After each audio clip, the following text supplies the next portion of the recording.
Well, hello and welcome. My name is Mike, and in this study, we're going to be looking at Mark chapter 13, verses 1 through 8, where Jesus foretells the destruction of the temple and then begins the apocalyptic discourse known as the Olivet Discourse. This is the first of a three-part series, so go ahead, grab a Bible, and let's dive in. Now, first, as always, the context. Jesus has just left the temple with his disciple. And in the temple, he watched what people did with their money, as the rich people put in large amounts of money, and a widow put in everything that she had. If you're interested in watching that study, I'll include a link to it in the description below. Now, Jesus is in Jerusalem, and this is the week of his death. And as Jesus leaves the temple, he begins a conversation with his disciples about the temple and the end of the age. Mark begins like this. And as he came out of the temple, one of his disciples said to him, "Look, teacher, what wonderful stones and what wonderful buildings." And Jesus said to him, "Do you see these great buildings? There will not be left here one stone upon another that will not be thrown down." Now first, let's talk about the temple just a bit. The Jerusalem temple at this time was one of the largest, most magnificent buildings in the ancient world. Certainly, it was the most magnificent building for hundreds of miles around. The temple at this time was twice the size of Solomon's temple and had been under almost continual construction since before Jesus was born under Herod the Great. And the temple was sacred to virtually all Jews, regardless of political or religious party. Now we know that this temple was destroyed around 68 CE, just as Jesus foretold. Now, foretelling the temple's destruction would have been shocking because all of religious and cultural life in ancient Israel centered on the temple. It was in the temple where one encountered the divine, where one encountered God. And so the destruction of the temple would have been shocking, earth-shattering even, for an ancient Jew. Now, what Jesus is doing here for his disciples and what Mark is doing for his audience is reimagining and reinterpreting religious life around Jesus rather than the temple. This is really important. The temple was the place where God's people encountered the divine. Now, in Jesus Christ, God's people encounter the divine. It used to be when one entered the temple, one entered God's world. Now, we don't step into God's world. God has stepped into our world in the person and work of Jesus. For Mark's Roman audience, and scholars overwhelmingly believe that Mark lived in Rome and was writing this gospel for the Christian community in Rome, this would have been actually good news. They were thousands of miles from Jerusalem. And so reinterpreting religious life around Jesus rather than the temple, for people who couldn't easily visit the temple, would have been incredibly significant. It also provides meaning and interpretation to an event that would have otherwise only been seen as bad news.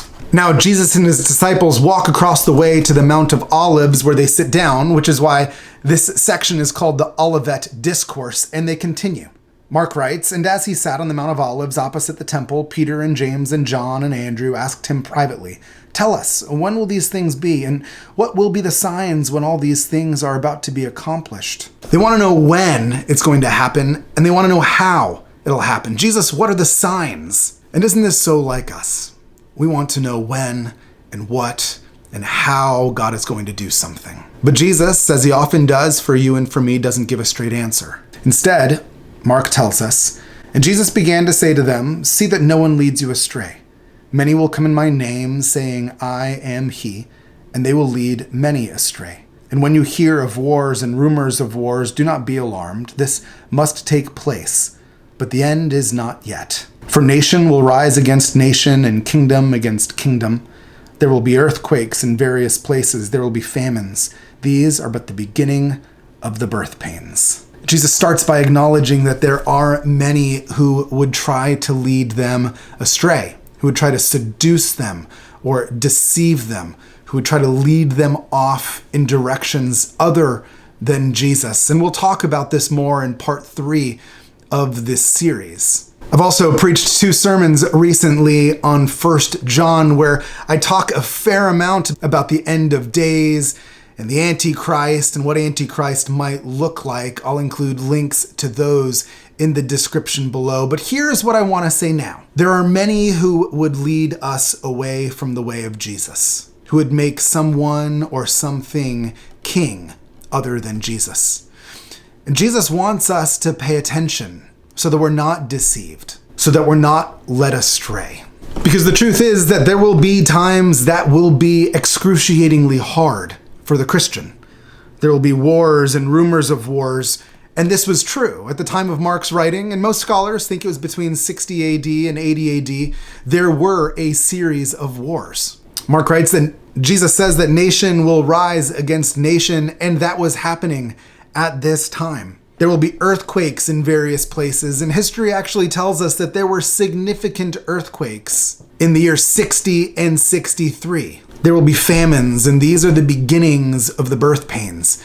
In 64 AD, there'd be a terrible fire in Rome, and Nero would round up and kill Christians who he held responsible for it. And these events, earthquakes and wars and famines and tumult, well, in the Bible, they're often listed as signs of the end of the age. Now, we could spend some time thinking through birth pains, but for the sake of this Bible study, we're going to keep moving there.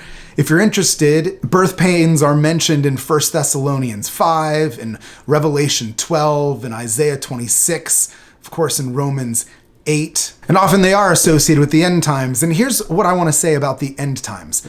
For the Christian, all of this is the end time. We're in the end times. After all, Jesus' life, death, and resurrection initiated the end time. If you'd like to hear me talk a little bit more about that, you can click here to a sermon on 1 John chapter 2. Now, oftentimes when we think about end times, it's tempting, it's easy to be alarmed. And Jesus says quite clearly here in verse 7, do not be alarmed. Don't be troubled or frightened. And in a world that capitalizes on fear, where fear has been baked into the algorithms of our lives, this is a strong word for us today. And I think war and famine and earthquakes, they're not necessarily signs that the end is literally going to be here.